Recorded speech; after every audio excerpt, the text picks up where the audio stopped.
All right, boys, I've gathered you here today for one reason and one reason only. New Pokemon Snap. Yes, Sir. sir.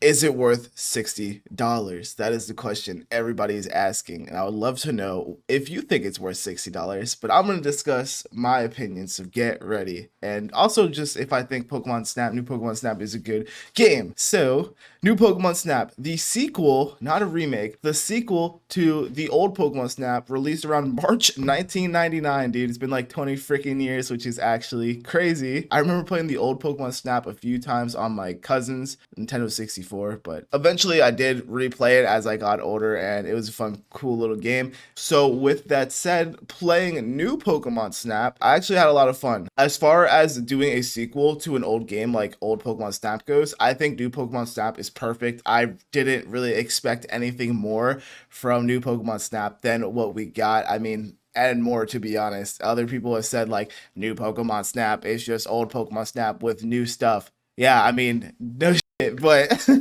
like it's true. They did a good job. And as far as a sequel goes or a remake goes, New Pokemon Snap is a 10 out of 10 if we're talking about a rating system on a sequel to the old 1999 Pokemon Snap. Like it was cool. Obviously, there are some things I would like, but there's DLC that we're expecting, and the things that I want are just things that I wish we could revisit in new Pokemon Snap that were in the older Pokemon Snap games. So that's really it. So in new Pokemon Snap, it's just like the old ones, obviously. You go on the railway system and you take pictures of Pokemon. The thing I don't like is how slow you go on the railway. At first, it's pretty awesome, like, because there's like what?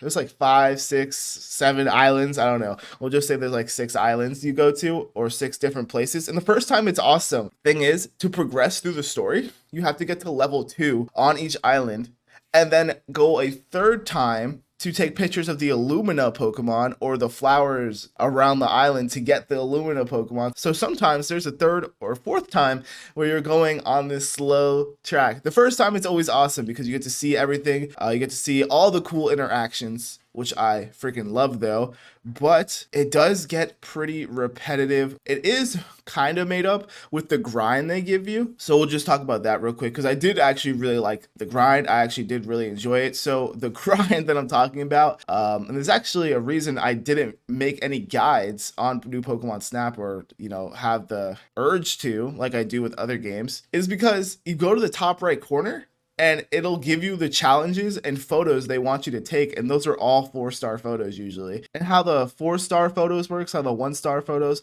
if you haven't really played, is there are 4 slots, and so you take a picture. If I were to take a picture of this monkey from all the way over here, bad background, so far away, barely could see it, that's a 1-star. Now if I were to take my camera, shove it in the monkey's face with beautiful background flowers in the back, whatever, that'll be like maybe a 2-star, 3-star, or a 4-star, depending on the background, the Pokemon in the background, how clear the monkey is, if the monkey's facing me, and all that stuff. There are little checks that the Pokemon Snap system does to make sure your photo is good. Although a lot of times there were photos I took that I was like, bro, this is a 4-star or a 3-star at least, and it's like all the checks are there, but it's like a 1-star. But obviously that's just the game, and it's automatic beep boop coding thing. I don't really know what the checks are. I'm sure as the time goes by, it'll be as clear as day how the system works. But it's been less than a week. The grind is cool though because you can grind to get those 4-star photos. The big thing that everybody loves is the interactions that you can do. So they give you a few items, an apple, some orbs, and the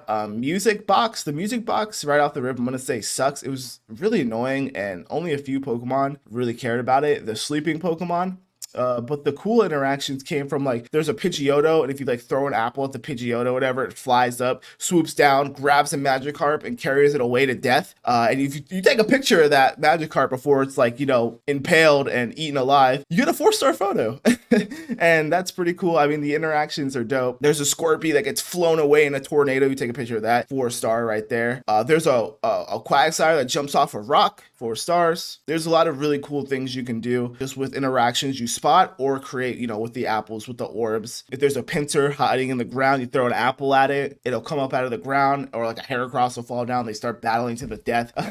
Just a bunch of like really quirky stuff like that. You guys get the point though. The interactions, they did an awesome job. I actually really loved just playing the game for the interactions, which is a part of the grind in my opinion to get those 4-star photos. But the grind kind of gets halted from how repetitive the game gets. The railway system, super slow, and if there's only a specific thing you want, you have to go through the whole course. Now you can, as soon as you take your photo, like if I took a picture of my monkey doing a specific stance, as soon as I took a photo of it, I can end the course right there. I don't have to go all the way through it. I can get my photos rated right there. But I think after you beat it, or maybe after you get to like level 3 of the course at least, you should have there should be a feature where you can go to a specific track in the course. There is kind of like a faster car they give you, but I think just being able to be placed right there wherever you want in sections of the map would be cool. But whatever, again, some people like that grind, some people want 100% it, so I understand that. That's just how I feel. As far as the actual story goes,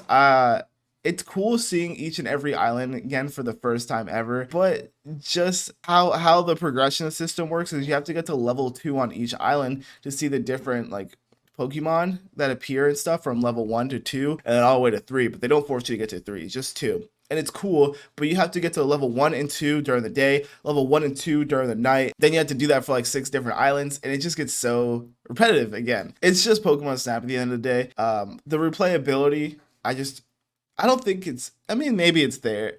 Say I wanted to grind, the replayability is there. It's just kind of like I'm getting put to sleep trying to grind everything out 100% it. Whereas, you know, I'm sure you've had games where you can jump into the game, try to unlock the challenges. It's really fun for me. I try to 100% achievement Skyrim, and like there was always action going around all the time. It didn't really feel that repetitive. Obviously there's going to be some repetition just doing challenges like that, but there was always something different. I feel like obviously, you know, in a game where you're in a car going on a track, there's obviously not much they can add other than the interaction, so it's not really their fault. It's just the mechanic of the game makes it so repetitive, if that makes sense. But if you're buying new Pokemon Snap, you are signing up for that repetition because that's just the type of game it is. Like, you're not gonna buy Dragon Ball Z Fighters if you're not expecting a fighting game, right? They're gonna be fighting, so you sign up for the one-way track photography, slow-paced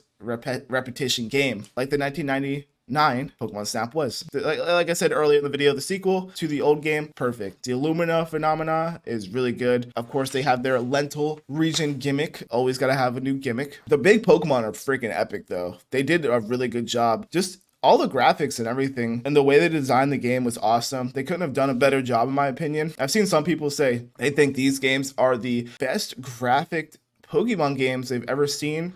And I agree. Actually, looking at these graphics makes me really wish we had a Pokemon Coliseum, Pokemon XD, or even a Pokemon Stadium remake, because these games look super good for Pokemon games, and Bandai did an awesome job with that. The graphics definitely, as far as a Switch game goes, and especially a Pokemon game goes, 10 out of 10 for me. But if you're a Pokemon fan and or a Nintendo fan, graphic standards are not that crazy. The overall game, TLDR, fire graphics, pretty repetitive, gets boring, decent grind, cool interactions, so features, the UI is all right, slow story progression. So I probably won't be playing this game again until the new DLC, which I'm excited for, but there's no shinies.